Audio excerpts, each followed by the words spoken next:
Hi everyone, welcome again to our December webinar. We're really excited. I have Christina again with us from CMO Fitness joining us for our second part of our two-part series for December. And today we're talking about celebrating a new year and the best you. So a lot of us are kind of starting to think about New Year's resolutions. So Christina and I thought, what better time than to talk about this kind of thing, especially with her being in the fitness industry. It's a huge time. I know I've been hearing people all the time talking about, I want to lose more weight, I need to start working out, figuring out what they want their New Year's resolutions to be. So I'm excited to hear what Christina has to say about all of this. So welcome, Christina. Thanks for joining us. Hi, Mallory. Thanks for having me back. So I know we'll kind of go ahead and just get started with what we were talking about, including for today. I know you last year made a resolution that kind of related to what I do, which is kind of fun. I'll let you share what that was. Yeah, so it's kind of funny because I didn't even know you then and we weren't even really a part of each other's lives yet. And I had already made a resolution that in 2014 I was going to start dressing better. And most of my clients know this, and you know this too now, Mallory, that I'm constantly on the go, and between my own workouts and my clients' workouts, that I'm always in workout clothes. Like, I'm in workout clothes now. But as I transitioned from being just a personal trainer to a business owner, I realized that I need to start looking the part, because if I walk into a bank or a networking meeting or whatever and I'm dressed like a personal trainer, I realized that I felt more self-conscious about myself. So I kind of made this half-baked resolution to dress better in 2014, and we were talking, you and I, the other day about how I kind of didn't see it through, which I thought was interesting. And then I know that you and I will get into more about kind of seeing your resolution through and the steps that you can take to do that. But that's how my 2014 started out, and I will admit that I did not do a good job of implementing my resolution, but 2015 is right around the corner, so I'm hoping I can do it better this time. Yeah, nice. So, well, I think what's important to share, as you and I were talking the other day, was kind of our theory on New Year's resolutions, because I think that's kind of important for other people to think here, especially from you being in the fitness industry.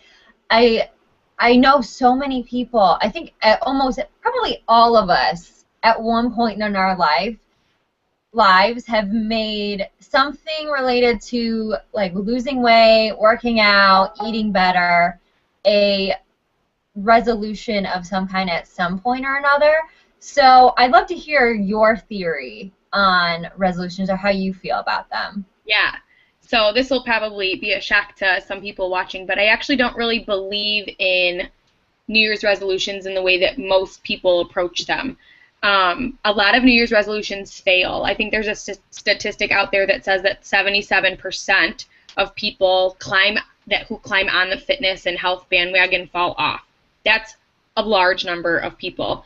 Yeah. And I would almost assume that 100% of those people that fall off try and get back on in January. And I think the problem with the New Year's resolution thing is that people have an excuse now every year to wait until January 1st to start over again, when really, why can't you start February 23rd? I mean, you don't have to wait for a new year for a clean slate. Also, if you're adopting a healthy lifestyle change, which is really what I preach and what I practice and try and teach to all of my clients and everybody that I come in contact with, is that it's not a quick fix. So I think the mentality and all the excitement behind January 1st, I'm going to overhaul my entire life and I'm going to lose this crazy amount of weight and I'm going to go to the gym 7 days a week, not very realistic. So people kind of build themselves up because of the craze surrounding January 1st. And then come mid-January, they're like, I'm sore, maybe I'm injured, I feel deprived because I'm not eating the things that I enjoy, and I don't understand why I'm cutting these things out of my diet maybe. And maybe it wasn't thought through. Similar to me in my wardrobe resolution, there was no meat behind that idea. And the same thing happens for people with weight loss and health and, nutrition. There's a lot that goes into formulating a good plan, but that doesn't mean that every week, every Monday of the year, however many Mondays we have, like 52 or whatever, why can't you resolve to make that change then? So I'm not really a fan of January 1st because it takes away the attention of being able to make a change the 355 other days of the year. Sure. So that's my take. Yeah, and I agree, which I was so excited for you to find out that you felt the same way, because I know for me it's the same way. We have to dress well. I believe in dressing well all throughout the year, not just when you're working, or not just a certain time of year. It's something that should be a part of your daily life, and kind of taking the steps necessary to get to your end goal, really. And that was something that you and I had kind of talked about. Maybe that was your struggle for your resolution last year, with maybe why you didn't fully hit the nail on the head with your goal. And I think that relates to a lot of people. It might be they're only focused on, losing the 10 pounds or whatever it is, instead of maybe the steps to get there. So that will kind of go into maybe some steps. I'll share some that I think are great if dressing better or what you're wearing is a resolution. So I'll kind of use you, Christina, for an example. So if you're wanting to dress better, that's kind of the end result of, a lot of things go into dressing better. And I think, like you said too, like the meat involved, like why do you want to dress better? And you mentioned for yourself it was, well, I'm a business owner now and I feel like I need to look like a business owner. Kind of like when they say, what gets you up every day? Like there's something deeper than just dressing better. It's not just like I want to look cute. As much as we all want to look cute, it's more than just like wearing a sparkly top. It's how it makes you feel. Like, what is that going to do for you at the end of the day?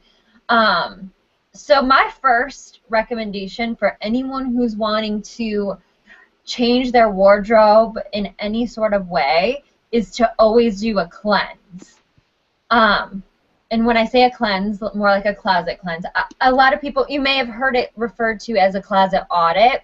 I never like the word audit because it reminds me of taxes, and who wants that? That doesn't sound like a happy thing.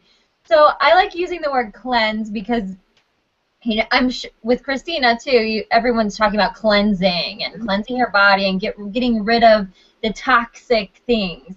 So I look at, we need to do that for our closets. So kind of go through and figure out what maybe what's hanging in your closet that you have negative feelings attached to. Sometimes we don't realize it, but if you pull something out and you immediately think like, ugh, I don't like this, or I wore it and I didn't feel good in it, or someone gave it to you and maybe it's not the best situation. I've heard some clients that were like, oh, an ex gave this to me, and I'm like, well, we need to move on from that, because an ex is an ex for a reason, right? So we don't need something else to remind us of that. So just kind of get rid of anything that doesn't make you feel good. If it doesn't make you feel good, it doesn't deserve a spot in your closet. And anything that doesn't fit anymore. And like really I tell everyone, when you're going to do a cleanse in your closet, you need to be picky. Like because this is what you're wearing every day, and it's kind of your armor for the day, and you're kind of deciding who and what you want to be that day. So you deserve to be picky and be harsh on the clothes if you need to be. Like if it really doesn't look great on your body shape, just be like, well, it just doesn't. And if you don't like it, that's okay. Some people out here are like, oh, I spent this amount of money on it though, and you feel bad just getting rid of something because you spent that money. But it's also one of those situations where I'll tell people, how much is it costing you though to wear it and not feel good? If you're walking out of the house every day just wearing it just because you spent money on it, sometimes it can cost you more, especially if you're a business owner like you and I are. If we walk out of the house feeling crummy and we're going to a networking event, that could end up costing us money, where we could be losing potential clients or whatever the situation is just because we don't feel good about the way we look. So be harsh on the clothes. So that's always my first step. So if that's a resolution for you, start with going through what you have. From there, I like to say, figure out what it is you really want your style to be. So, use Pinterest, make a board, or, if you're really visual and you want to tangible with things, make a visual board. Cut things out of magazines or print things off, whatever works for you, but make a board of things that you like and things that you kind of feel represent you kind of gravitate towards. And you'll start to usually see a little bit of a cycle. Like you see, like you kind of like similar things every so often. But you have to kind of figure out what you want before you can have it, right? It's kind of like with weight loss. If you're not sure really what you want, we're kind of shooting in the dark sort of thing. Yeah. And I always love the saying, if you fail to plan, you plan to fail. And I think that kind of relates to this. You have to have a plan in mind. So what are we working towards? And once you know that, you can then figure out, well, what's missing from my wardrobe? Because you've cleansed it. Now you know what you want. What do you need that you don't have?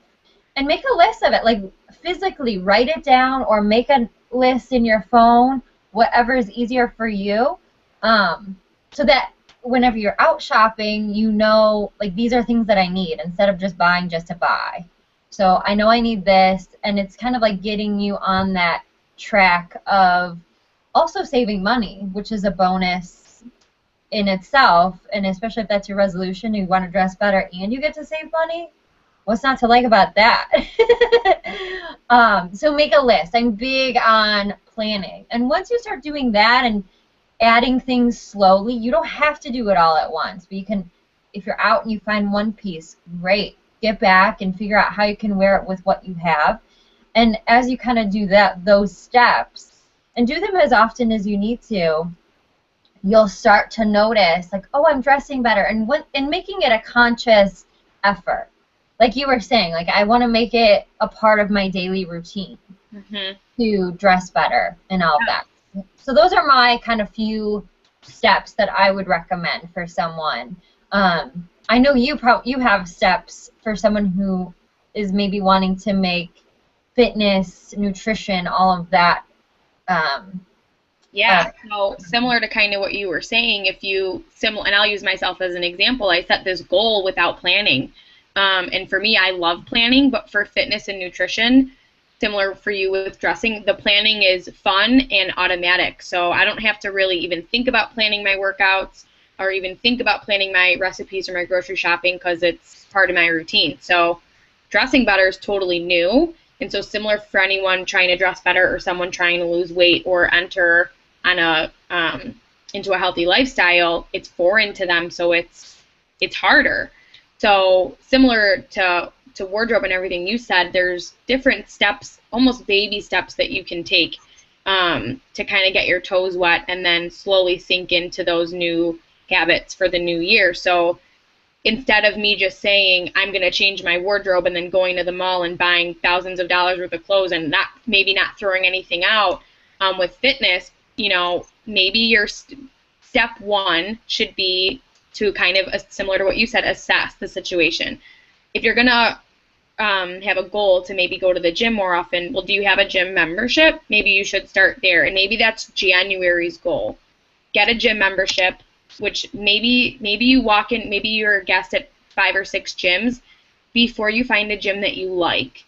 We talked about that, how gym environment is huge. Maybe you just don't feel good in your own gym. Maybe you feel overwhelmed. Maybe you're underwhelmed. Maybe you feel intimidated. Like, who knows what it is? There are so many different gyms and gym atmospheres. So I would challenge you, if you don't have a gym membership, try out a few gyms before you just go to the one down the street just because it's closest. If you're going to be a regular attendee at that gym, you're going to want to feel good about going. And then also maybe it's just not a convenient location. Maybe you join the cheapest gym because it's, down the street, but maybe there's one that's closer to work, or maybe you're going out of your way from work and that's why you're not going to the gym. So your gym life, if you're going to be spending a lot of time there, I spend certainly a lot of time at the gym, so I want to feel good about it, and that's only going to help the rest of your year. If you're saying that you want to lose 10, 20, 50 pounds, and so then you say, I'm going to eat healthier. Well, what does that look like? What needs to be happening in order for you to eat better? Maybe you're struggling with getting to the grocery store on time. So instead of just saying, all right, I'm going to eat better, come up with a plan to get there. Maybe your plan needs to say, okay, I'm going to start going to the grocery store once a week. And that's your baby step leading up to, okay, now I'm going to cook dinner 4 nights a week instead of eating out 4 nights a week. And you kind of scoot yourself through the year that way and then closer to your goal. So there should be little baby steps and little assessments as you go, similar to your closet. You said you can go through your closet as many times as you need to, and the same exact concept applies with your health and fitness routine. Maybe it's March and you're like, something's not right. Well, instead of just, getting rid of the whole idea and just waiting for next year to roll around, calm down, take a sheet of paper, figure out what's going on.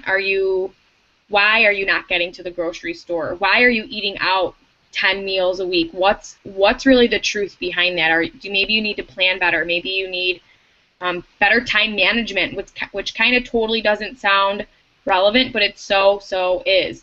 One of the reasons why I struggled with dressing better is that my time management in the morning, I'm like a ponytail, sports bra, yoga pants, done. With wardrobe planning, it's like, oh my gosh, I need to figure out what I'm wearing and where I'm going and whatever. And the same feeling that I feel about wardrobe is what a lot of people, I'm sure, feel about fitness, where it's like, I don't know what I'm doing, I don't know where to start. So you just kind of dial it back a little bit, figure out where you can improve and what baby steps you can take. I think that people will be better at creating that habit to sustain that change over a long period of time. Yeah, and I love that because I think it feels less intimidating when you can break it up into baby steps and just, instead of just saying, I want to lose 20 pounds, okay, well, I'm going to do this month. And I love that you said, maybe figure out what your gym situation needs to be. And I love that you said that because I think it's so important. I think your gym I always feel like it should be a happy place. Mm-hmm. Like your house, you like to be home, you should want to be at the gym. It always like hurts me when I hear someone that's like, I don't like going to the gym, or I hate it. And I'm like, why? Why? It's good. Yeah. Find someplace else, because if you don't like to be there, that's probably limiting, how many times you're going, because if it's dreadful to you. Or I have a friend who refers to the elliptical machine as the awful machine. And I was like, you need to figure out a different machine. Totally, yeah. Awful. Who wants to go on the awful machine? That's such a bad, negative terminology for it. So I think making it more fun for yourself, just in general, with your wardrobe or weight loss, New Year's resolutions in general. If you're not making it fun, because I'm sure if you're making it a resolution, it's probably because it's something that doesn't come super easy for you. So it's probably not always the most fun for you. So finding a way to make it more fun for yourself is probably a good way to make you want to do the resolution or get towards your end result more often or easier. Yeah. You bring up a good point, which is a lot of my clients, and I have this conversation, which is why you get brought up so often, is, you know, they don't want to buy new clothes or go through anything in their closet until they're at their full weight. So I think, and I think one of my clients is actually watching right now, where her reward was to go shopping and get a new wardrobe once she kind of had the body that she was working for.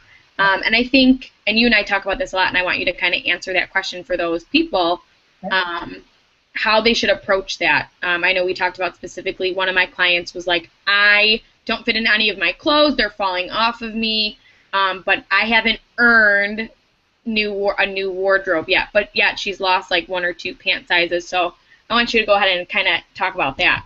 Yeah, that's a fun topic too, especially like when you lose 1 or 2 pant sizes, like it's a big deal. That's a big, and I always think any kind of weight loss, you need to celebrate it. And I'm a big believer, and there's so many articles and studies and all these things out there that talk about, you know, really dressing your body as it is. I'm a huge believer in, if you're not dressing your body for the weight that you are today, you're not seeing yourself in the mirror as your body changes. Because if I've worked with a number of clients who I actually worked with them after they hit their goal weight, and it was really, really hard for them to actually see how far they had actually come. You know, I had one client that lost over 100 pounds, and she was still wearing her clothes that she went from when she was 100 pounds heavier, and she did not believe that she was the size that she was. I ask everyone, you know, what size do you kind of think maybe you're about when we go shopping together, so I can kind of pull things. And she thought she was 4 sizes bigger than she actually was. And it got to a point where I put the size that I knew she was, and I didn't tell her what size she was putting on. And when I told her, that was the moment that it was like, wow, she finally realized what she had actually accomplished. Because it took her until she saw herself wearing the clothes and wearing the size and truly wearing clothes that actually fit her body. It took her until she realized, like, oh my gosh, this is what I've done. Mm-hmm. And she did have a moment in the fitting room of like an emotional moment, because that's a huge kind of epiphany to be like, wow, I actually lost all this weight, and you work hard for it. So I think, you know, because I've seen clients that waited until they were at their end results, and I've seen how much harder it is to like emotionally catch up. Because yeah, we might like see the scale and all of that, but if we're not seeing it in the mirror, you're like not really believing it. Mm-hmm. It's funny that you say that. I have a client who I absolutely love. Her scale has moved so much, so much, even in the past 6 months, and I still hear her say, like, I see the numbers down, but I don't see it. And right. So we're working on, okay, we'll look at before and after photos, but it's, again, one of those situations where they're waiting for a certain number to appear in order for them to feel like they can wear better clothing. But you and I talk about this a lot, and I'm a firm believer of it. If you don't like the way that you look, well, if you're not dressing to kind of feel a little bit better now, if you're wearing your old, bigger clothes, and if you see yourself in the mirror, you're going to feel kind of dumpy. And I think if you kind of, like we talked about, if you dress the body that you have now, even if you still have 100 pounds to lose, you might feel a little bit more motivated to push a little bit harder in your workout, or maybe you will like not go to McDonald's for lunch because you're like, wait a minute, I actually do look a little bit better than I thought, so why would I throw that away? Exactly. Why would I compromise that? Yeah. Exactly, and I think it's kind of one of those things where once you like actually see yourself wearing things and you feel, because I'm a big believer, when you look good, you feel good. Mm-hmm. And it's really hard to look and feel good when you're in clothes that are 1 or 2 sizes too big. Mm-hmm. Because at that point too, it's making you look bigger also, which a lot of people don't realize, a lot of people also think when they're not at their goal weight yet, if they're wearing things that are loose fitting, they think it's hiding what they're working on, basically. And I tell everyone, when you're wearing clothes that are too big, you're adding and you're making yourself look bigger than you are. And if you're trying to work on doing the opposite, it's kind of like your mind psychologically is just like not sure where to go. And it's just it is what it is. It's kind of one of those things. There are ways to because I completely understand when you're not at your goal weight, you don't want to go spending thousands and thousands of dollars because you know you're not there yet. But I think it's important to shop strategically.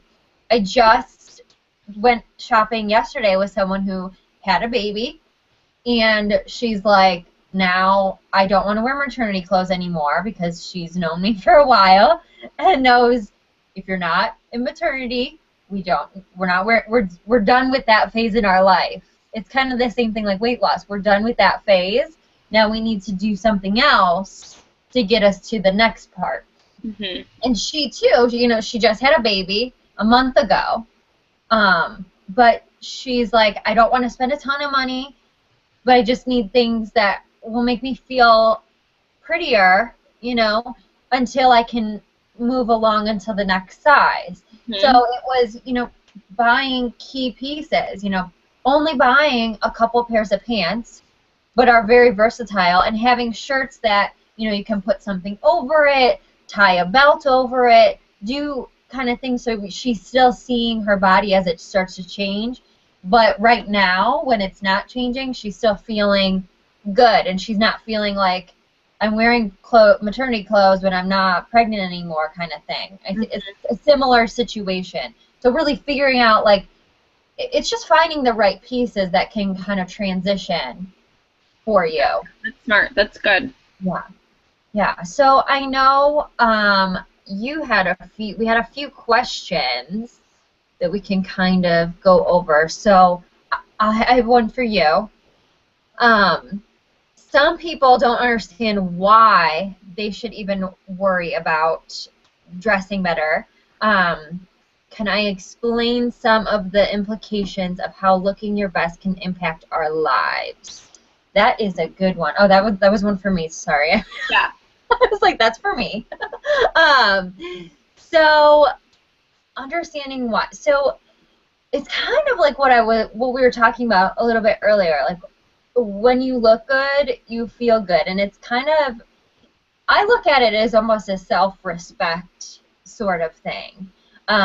When you take the time to just put something on that makes you feel good, you're showing yourself and you're proving to yourself that you deserve to feel good.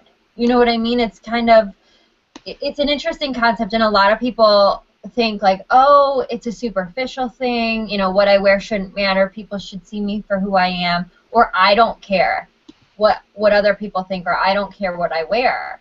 And it's something that you don't really see how it changes your life until you experience it yourself.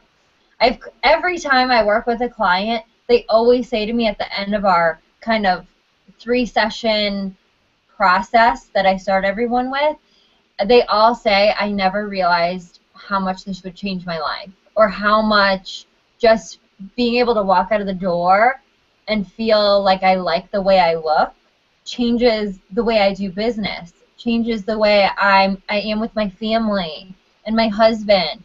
You don't realize it until you have it. And I know you've told me before that you've experienced it too. Like, when you get dressed, basically, you feel differently. Oh, totally. And I think I'm like the #1 testimony for that, because I hate shopping. That's not my thing. I mean, I'm a personal trainer. You can find me in the weight room. That's where I'm the most comfortable, and that's totally my thing. So it took me 24 and a half, almost 25 years to realize, like, wow, I do feel better. And you could not have convinced me that until I experienced it on my own. So I kind of started figuring that out before we ever met, and it was true.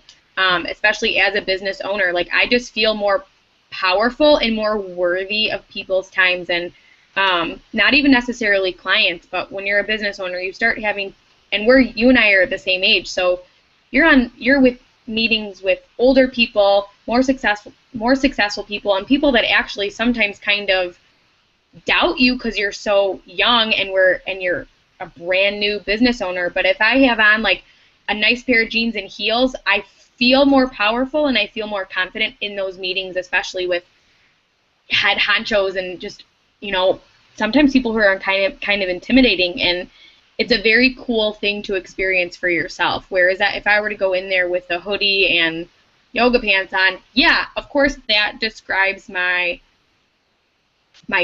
business and what I do, but it doesn't make me look like a business owner, and I don't feel like one. Right. So it's just funny, like I said, even when I wear my heels, if I put like a pair of boots on and they have heels around the house and you just hear the way your heels hit the floor, I'm like, I even sound powerful today. So I love that. Walk into a bank and your heels are making noises, I'm like, yeah, I got this. I've got this. And like I said, 2 years ago, you couldn't have convinced me that it matters. And I think if it matters for me, like the least likely suspect, it totally matters for other people too. Sure. Well, and I'm the first one to admit I've even experienced it myself. I've always loved to get dressed, and that, like, for me, what I wore was always how I expressed myself. I grew up very self-conscious, dealing with a lot of, body image stuff. And for me, like, what I wore was kind of like my voice before I found my voice.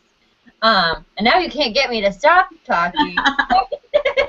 But that was kind of how I went about life. But I, too, have had points in my life that I kind of felt I slipped off of my normal, like, routine. And I can fully admit, I was wearing my yoga pants, and I wasn't getting dressed and things like that. And 2 winters ago, actually, I was going through a really, I wasn't feeling that great about myself. I was in kind of, the winter, and it's hard to feel excited, and a lot of stuff is going on personally, and I found myself, like, staying in my PJs all day, which is not like me at all.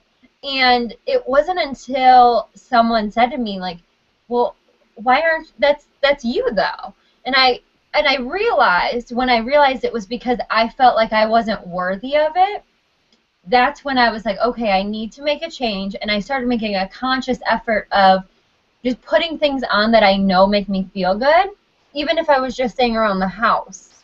And so I too have experienced, like, when you feel bad about yourself, it's much easier to go to the things that are just like, kind of, you feel like you're hiding. Mm-hmm. And it's harder when you're not feeling confident to wear a sequin top. Because people are going to say something. But yeah, people will notice, but it's also someone once told me, one of my clients actually told me, if I knew how much different I would feel about myself, or how much my life changed by getting one compliment a day, I would have never believed it.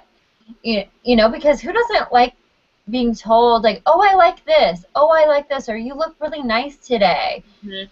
It's one of those things that who doesn't like to be complimented all the time? Yeah, seriously, and that does kind of change your day around when someone's, even if it's like, I like your earrings. Thanks. Yeah. And I always, because I know how nice it is, because even like when you're feeling like really just not good about yourself, if someone says something nice to you, it all of a sudden it's like, oh wow, like you kind of all of a sudden feel like, okay, maybe my day's not really that bad. Yeah. And I try to do that for other people if I can, because you can tell when someone's not really having a good day, or if they're feeling kind of down. I'll try to find a way to compliment them, or say hello, or you know what I mean, but to bring out their you know, I said something to a girl the other day. I was at a Panera or something like that. She was behind the counter, and I could tell she was like, just like, you know, not happy. And I said, your makeup looks so pretty today. And she was like, suddenly a different person. And it was like, all of a sudden she was smiling. And I just think that's so cool to just, because it's like one little thing can change someone's day. And even though, like, yeah, it's makeup, it did more than just makeup. Yeah. For someone. And I think that's really the end, you know, message, I guess you would say. It's not about the stuff.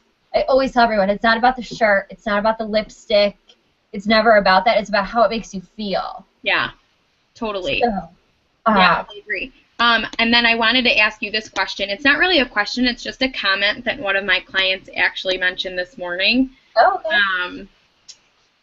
Let's see if I can pull it up. Okay. I want to focus on my weight loss first. That's my New Year's resolution. And then I will worry about what to buy to dress myself. And I think it sounds a little bit redundant, but like kind of going back to the rewarding thing with that. But how can you explain to someone who's kind of going through that and they have that mentality? I kind of wanted to bring up, again, you said something awesome about the clothes in the closet. Like, be harsh. It's the clothes. Like, people need to kind of realize that it's not, sure, maybe you do still have 80 pounds to lose or whatever, but talk about how they can, like, dress for their shape or something like that to feel better, and it's not them, it's the clothes. Sure. So let me think about how I can phrase it. I know, sorry. No, you're fine. I get with, like, the weight loss being your main priority. I think looking at it in terms of, like, what you're wearing and your wardrobe is a part of the process. I like that. Because it's a part of your body. And really, at the end of the day, when we're losing weight, it's our body that we're working to change, or whatever your goals are. And having, you know, it needs to change just like your body's changing. So I think thinking of it, they shouldn't really be two separate thoughts. Okay, good. I like that. They should actually kind of be like together, because they go hand in hand. But I know a lot of people don't think of it like that. They think of, like, weight loss and what I wear as two separates, but put them together. And looking for, like, for example, if someone's working to lose a lot of weight and they've already lost some, I'll give an example, like what I did with someone yesterday. We got her 2 pant options that were in neutrals, and we got her a few different shirts that showed her shape, but were also, like, gave her a little bit of room. And as she changes her shape, we'll be able to put a jacket on over it to create more structure until she gets to, like, a couple more sizes, or that her budget allows her to kind of get there. Does that kind of... Yeah, no, totally. I think that makes sense. I like that you said that you should do them together at the same time, because I do, like I said, especially with my clients, as their bodies change, it's always like, well, I have to wait 60 more pounds and then I'll start dressing better. And I just feel like you can't stress that enough, and I try to convey that. I channel you a lot to my clients, because it cannot be separate. Because like you said, if you wait the 2 years that it takes you and you're wearing your largest size for 2 years, it's going to be such a mental challenge to be able to see your body however many sizes smaller. And I think, since you and I both agree that it shouldn't be this huge overwhelming change on January 2nd, everything's different, you can kind of scoot closer with weight loss, small baby steps, and then wardrobe, small baby steps. It'll kind of just become its own little unity on its own. Right. And I think it feels less overwhelming, too, if you think of it like baby steps. So I have a question for you that I was talking to someone about, And, you know, because we always hear people when you're starting your weight loss or your change for your resolution or anything like that, how do you have any kind of suggestions on staying motivated or, you know, with things like that? Because, you know, people will get all excited and then sometimes it kind of like wears down. Mm-hmm. Outside of kind of what we've talked about, do you have any like tips that you like to do to stay motivated? Because I know you're so motivated with your workouts and your eating right and all that sort of thing. So maybe if you want to share what you do, even, I think would be cool. You actually hit the nail right on the head with wardrobe. It's like, find your why.